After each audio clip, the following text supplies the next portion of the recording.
Благодаря, госпожо председател. Процедурата ми е по начина на водене към Вас.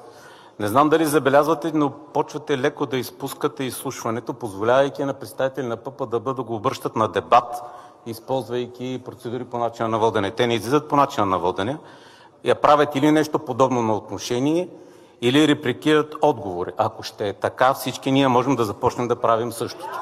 Защото и продължава подвиква тук една девойка, която вчера пя песнички, нали, явно толкова я къла. Така, сега чувам няколко пъти по начина на водене по същия начин. Аз, как нямало пред централата на ДПС полиция, предполагам, че ще стане ясно наистина. И едните имат записи, и другите, и ще стане ясно. По-скоро, защо никой не задава въпроса, кой нахранен с пица призова хората да тръгнат в тая посока?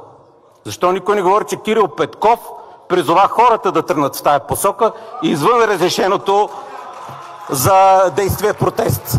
Извън мястото, където трябваше да има протест. И каза директно към централите на ГЕРБ и ДПС. Кой е провокатор в случая?